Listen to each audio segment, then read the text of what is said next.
The bullies mocked the poor boy, unaware that he had sacrificed his childhood to raise his little sister, until Vin Diesel appeared and changed everything. They thought Ethan Carter was just a poor, easy target for their cruelty. They mocked his worn-out clothes, laughed at his silence, treated him like an outcast, believing he was too weak to fight back. But they had no idea they were messing with the wrong person. Ethan was not just a quiet student. He was a brother, a boy who had sacrificed his own childhood to raise his little sister, carrying a burden none of them could ever understand. They mistook his silence for weakness, but they didn't realize that his silence was not fear. It was strength. And now the bullies were about to learn a lesson they would never forget. The halls of Willow Creek High buzzed with the usual chaos. Lockers slamming, laughter echoing, footsteps shuffling against the tile floors. Groups of students clustered together gossiping about weekend plans, upcoming tests, or whatever drama was currently unfolding in their small town. And then there was Ethan Carter. He moved through the hallways like a ghost, silent, unnoticed by most, ignored by many, and mocked by a few. His clothes, always the same worn-out hoodie and faded jeans, made him stand out in all the wrong ways. His tired eyes, always downcast, carried shadows that number 16-year-old should have. He didn't talk much, didn't make friends, didn't join in on the jokes or the banter. And for Jason Miller, that made him the perfect target. Jason was the kind of guy who owned every room he walked into. His father's money ensured that. Tall, good-looking, dressed in expensive sneakers and designer jackets. He had a cocky smirk that never left his face. People laughed at his jokes, whether they were funny or not. And he had a particular hobby, finding the weakest, the loneliest, the ones who wouldn't fight back. And Ethan fit the bill perfectly. Look at him. Jason sneered, leaning against the lockers as Ethan walked past. Same outfit again. What's wrong, Carter? Your mommy forgot to do the laundry. His friends, Tyler, Brent, and Cole, snickered on cue. Ethan didn't stop walking. He never did. Jason wasn't satisfied. Hey, I'm talking to you. A sharp shove to the shoulder. Ethan stumbled but caught himself. Jason grinned. You deaf or just stupid? Ethan exhaled slowly. He could fight back. He had taken worse hits before. Life had thrown much harsher blows at him than Jason Miller ever could. But he had no time for this. No time for them. Lunchtime. A cafeteria filled with chatter, clinking trays, and the occasional burst of laughter. Ethan sat alone, as always, a peanut butter sandwich, a small carton of milk. He ate quietly, head down, mind elsewhere, until Jason's shadow loomed over him. Oh man, this is sad. Jason announced loudly, ensuring the whole table heard, sitting all alone, eating. What is that? A prison meal? Brent leaned in, smirking. Maybe that's all he can afford. Ethan's grip on his sandwich tightened. Jason wasn't done. You know, Carter, maybe if you actually did something with your life, people would talk to you. Ethan kept eating. Jason scowled. He hated being ignored. So he did what Jason Miller always did. He reached forward and flipped Ethan's tray, sending his food, splattering across the table onto his lap. The cafeteria went silent. Everyone was watching. Ethan exhaled. He looked down at his ruined lunch. Then slowly he looked up, his expression unreadable. Jason expected anger, rage, humiliation. Instead, Ethan just stood up, wiped his hands on his jeans, and walked away. No words, no reaction. Jason's smirk faltered. He didn't like that. Not one bit. That wasn't the end of it. It never was. A few days later, Ethan opened his locker to find his money gone. The small stash he had been saving from his part-time job vanished in its place, a note. Thanks for the lunch money, loser. Jason and his friends watched from across the hallway, laughing, nudging each other. Ethan clenched his fists. That money wasn't for him. It was for Lily, his 5-year-old sister, for her food, for her school supplies, for their survival. But still, Ethan said nothing. He slammed his locker shut and walked away. And Jason, oblivious to the truth, just laughed. But someone else had been watching. Vin Diesel had been in town for a few weeks, working on a small project. He had seen a lot of things in his life. People who talked big, people who acted tough. People who fought battles they didn't need to fight. And then he saw Ethan Carter, the boy who never fought back, the boy who looked like he was carrying the weight of the world on his shoulders. Something about it didn't sit right. So one evening, he followed him, and what he found shocked him. Vin Diesel didn't consider himself a nosy person. But there was something about Ethan Carter that unsettled him. Maybe it was the way the boy carried himself. Too quiet, too tired, too resigned. Maybe it was the way those other kids tormented him. Pushing, taunting, humiliating, while he took it all without a word. Or maybe it was the way he walked out of that cafeteria. Shoulders stiff, face unreadable, but eyes that carried something deeper than just the usual hurt. Whatever it was, Vin needed to know, and so he followed him. Ethan left school in the same hurried manner every day. No loitering, no chatting, no wasting time at his locker. He moved with purpose, his steps quick, his head down. Vin stayed a safe distance behind, watching as the boy cut through town, slipping into side streets, avoiding the main roads where other students might see him. It was like he was trying to disappear. Eventually, Ethan reached a small, run-down house on the outskirts of town, paint peeling, the lawn overgrown, a single dim light flickering from the porch. Not the kind of place a 16-year-old should be returning to alone. He unlocked the door and stepped inside. Vin waited, debating whether to leave. But then he saw something through the window that stopped him cold. A little girl. She came running toward Ethan the moment he entered, throwing her tiny arms around his waist. Ethan bent down, hugging her tightly, whispering something Vin couldn't hear. The exhaustion in his face softened into something else. Love, warmth, responsibility. He scooped her up and carried her inside, kicking the door shut behind him. And that was all Vin needed to see. He had his answer. Ethan wasn't just some poor kid being bullied at school. He was something much more than that. He was a brother raising a child. That night, Vin couldn't shake the image from his mind. He had seen plenty of tough guys in his life. People who acted like they had the weight of the world on their shoulders.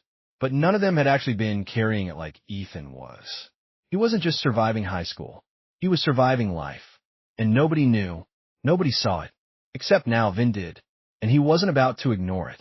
The next day at school, things went on as usual. Ethan moved through the hallways in his silent, invisible way. Jason and his friends, emboldened by their recent success, were already plotting their next move. Today's target, Ethan's shoes. Those things look like they've been through a war. Brent snickered, eyeing the torn-up sneakers Ethan always wore. Think he's waiting for them to fall apart completely before getting a new pair? Jason smirked. I say we help speed up the process. It didn't take much. A simple accidental trip as Ethan passed by in the hallway, sending him stumbling forward, books scattering across the floor.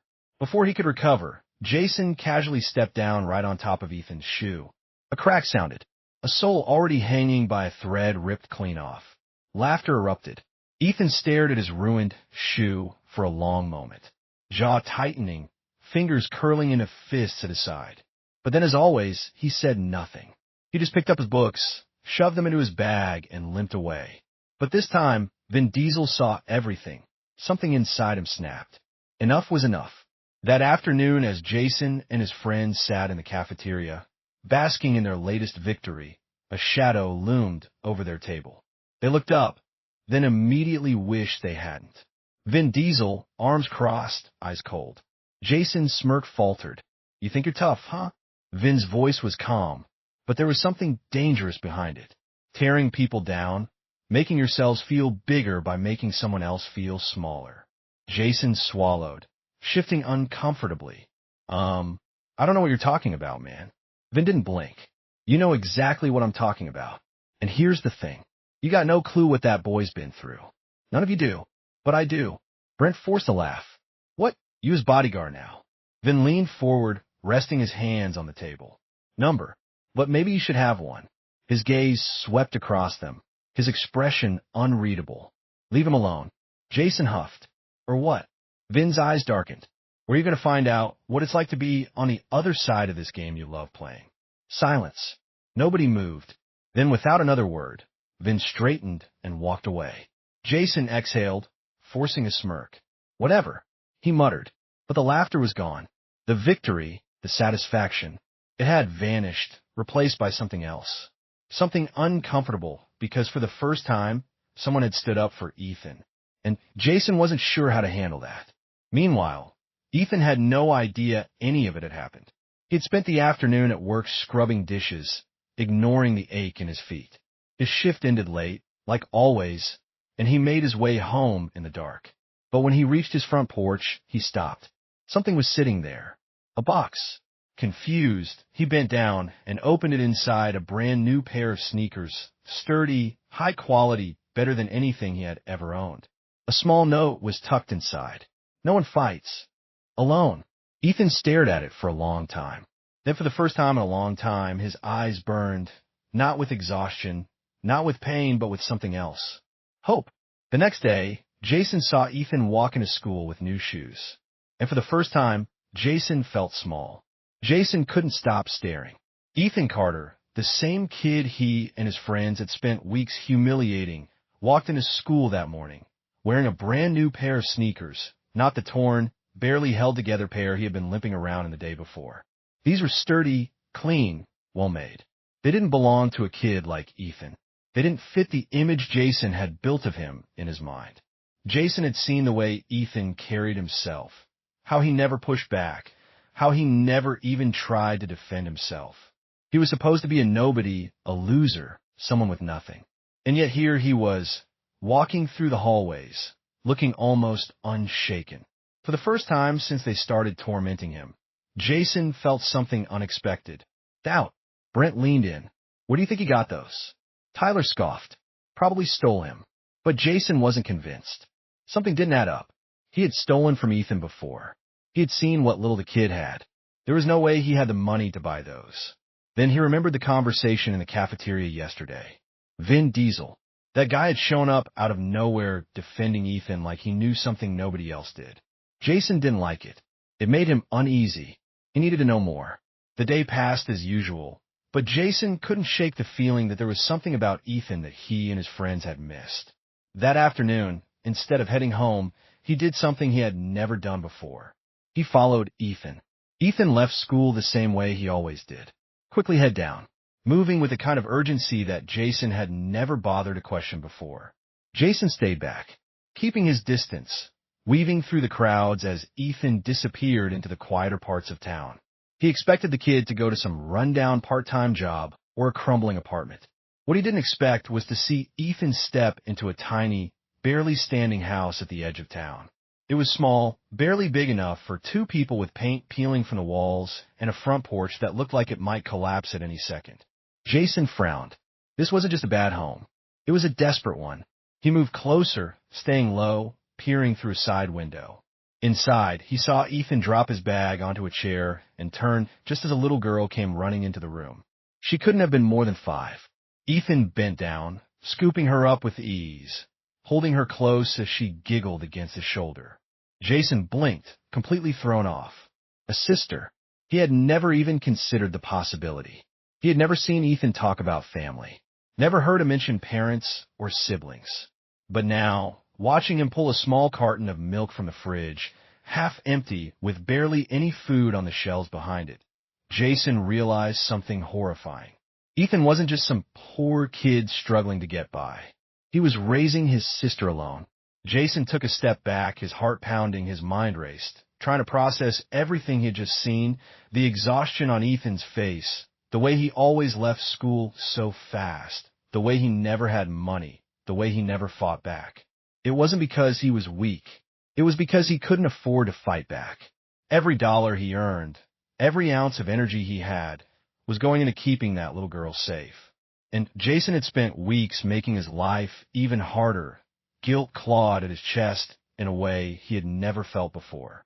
He had always thought of himself as just having fun, playing around, putting Ethan in his place. But he had never once stopped to think that Ethan had bigger problems than schoolyard bullying. Jason had stolen from him. He had taken money that was meant for his sister's food. He had broken his shoes when those were probably the only ones he had.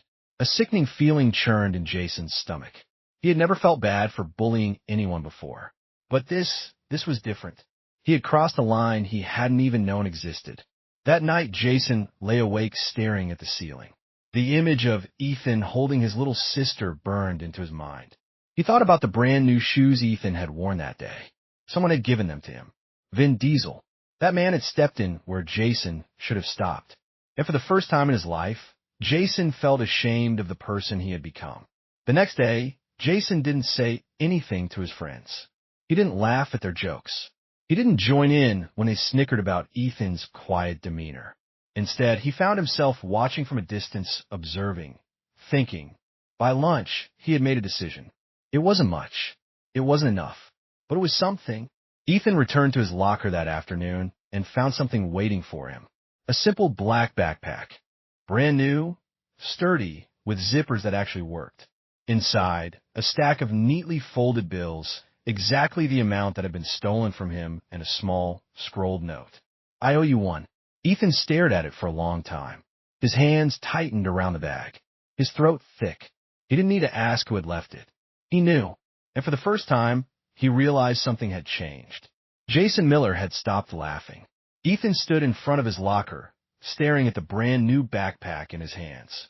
The weight of it felt unfamiliar. The sturdy material foreign against his fingertips. It wasn't just the bag. It was the money inside, the exact amount that had been stolen from him, and the note. I owe you one. There was no name, but Ethan didn't need one. He knew. Jason. For the first time in weeks, Ethan felt something other than exhaustion, other than frustration, other than the heavy burden of surviving each day. It was something fragile, something he wasn't sure he could trust. A crack in the pattern, a shift in the balance. Jason Miller, the same person who had laughed at his misery, had stolen from him, had made him feel less than human, was now trying to make amends. But why? Ethan wasn't naive. People like Jason didn't change overnight. There had to be a reason. He turned scanning the cafeteria, and his eyes found Jason sitting at his usual table. But something was different. Jason wasn't laughing. He wasn't smirking. He wasn't even talking to his friends. He just sat there quiet, staring down at his tray, pushing his food around without eating. Brent and Tyler were talking, cracking jokes. But Jason didn't react. He looked lost. Ethan didn't know what to do with that. He had spent so long learning to ignore Jason, to endure, to tune out the cruelty. And now, faced with this act of silent reparation, he found himself unsure. Did Jason think a backpack and some money would erase everything? That a single gesture would make up for weeks of torment? Ethan wasn't sure if he could forgive, but he wasn't sure if he couldn't either. That afternoon, as he left school, he felt a presence behind him. He turned, expecting another ambush, but instead found Jason standing a few feet away, hands shoved in his pockets. His usual confidence, nowhere to be found. I know you know it was me, Jason muttered, not quite meeting Ethan's gaze. He hesitated, exhaling sharply. I was a dick. I didn't know. I mean, I should have, but I didn't. About Lily, about your parents, about everything. Ethan stiffened the fact that Jason even knew Lily's name, sent a surge of defensiveness through him. Who told you? Jason shifted uncomfortably. I followed you. Not in a creepy way, I needed to understand. He ran a hand through his hair, looking more frustrated with himself than anything else. I didn't get it before. I thought you were just, I don't know, some quiet loser who didn't care. But I was wrong. You're not weak, Carter. You're stronger than any of us. Ethan wasn't sure how to respond to that. He had spent so long believing that strength was measured in how much he could endure and how well he could protect Lily, and how much he could sacrifice. He had never expected someone like Jason Miller to say those words to him. Jason took a step back, rubbing the back of his neck. I don't expect you to forgive me. I don't deserve that. But I wanted you to know that I'm done with all of it. He hesitated, then added, and if anyone else gives you shit, I'll make sure they don't. Ethan studied him for a long moment, searching for insincerity, for any trace of mockery. But there was none. Just a boy who had spent too long being someone he wasn't proud of, trying awkwardly, hesitantly, to be better. Ethan didn't say thank you. He didn't nod. He didn't smile. But he also didn't walk away. And for Jason, that was enough. Things didn't change overnight. But they did change. Jason stopped laughing at Ethan. Brent and Tyler followed his lead, confused at first, but unwilling to push back against their leader's sudden shift. The cafeteria incident stopped. The shoving in the hallways ended. And though Ethan still kept to himself, still avoided unnecessary conversations, he found that the weight on his shoulders felt just a little bit lighter. Vin Diesel, watching from a distance, noticed. One afternoon, after Ethan's shift at the diner, Vin was waiting outside. He leaned against his car, arms crossed, that knowing smirk on his face. So he said as Ethan approached, "I see the kid finally grew a conscience." Ethan exhaled, shaking his head. "I don't know what happened." Vin nodded thoughtfully. "Guilt's a funny thing. Hits you in places you didn't expect. Some people ignore it. Some people let it eat them alive. And some people," he tilted his head, watching Ethan closely, "try to fix what they broke." Ethan frowned. "Do you think he can?" Vin considered the question for a long moment before replying. "I think he's trying. And sometimes that's the hardest part." Ethan didn't respond right away. He thought about Jason's expression that day outside school, the uncertainty in his voice, the way he had seemed smaller somehow. "I don't know if I can ever forgive him," Ethan admitted. Vin smiled, a little sad, a little knowing. "That's not something you owe him. Forgiveness isn't about making him feel better. It's about making sure you don't carry the weight of what he did any longer than you have to."